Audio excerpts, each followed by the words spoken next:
Kilala ang Rojas City bilang seafood capital ng Pilipinas.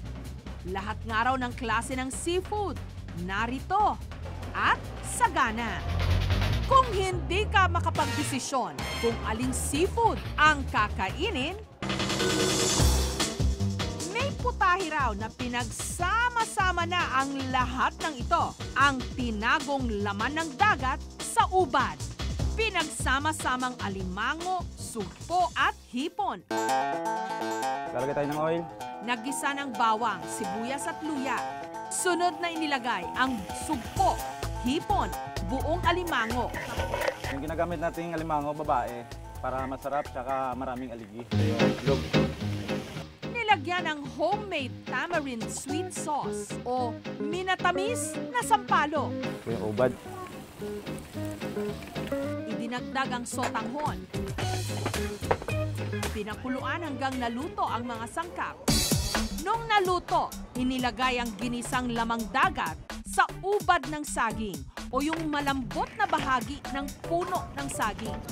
Muling tinakpan ng ubad. Nakakadagdag po siya ng curiosity. Yung mga guests namin, nakikita nila na ano ba yung nakatago na yon. So it's the time na nag-o-order din sila. It is good. It's very sweet and salty. Namit gid. Ang nakakatakot lang sa mga seafood, marami sa mga ito, mataas ang taglay na kolesterol, nakaka-high blood. Yung tinatawag na in moderation and balance.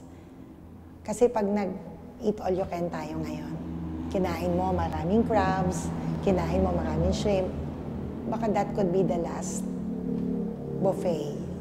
Pero sadyang may mga ayaw paawat, lalo pat nagsulputan ng maraming mga restaurant ngayon na ang specialty, hipon at alimango.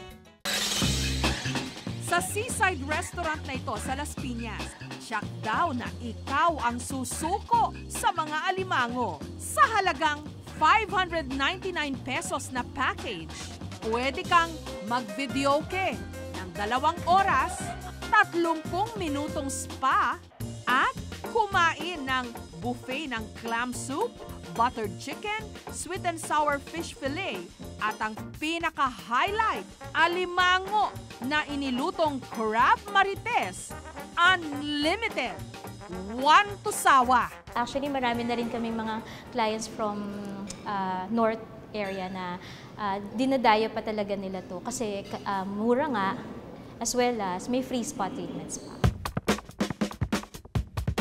Matapos linisin ang alimango, tinimplahan ng asin at paminta, dinagdagan ng cornstarch para magsilbing breading at saka iprinito sa pinainit na mantika sa loob ng 10 minuto. Nung naluto, itinabi. Naggisa ng bawang at sili. Inihalo ang prinitong alimango. Dinagdagan ng keso at white wine. Luto na ang crab marites.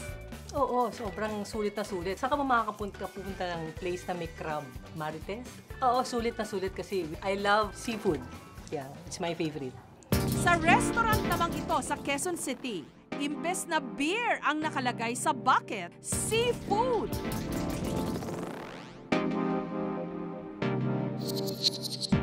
At ang pinakapatok raw nilang putahe, ang shrimp salty experience in a bucket. Ito yung shrimp and salty experience sauce.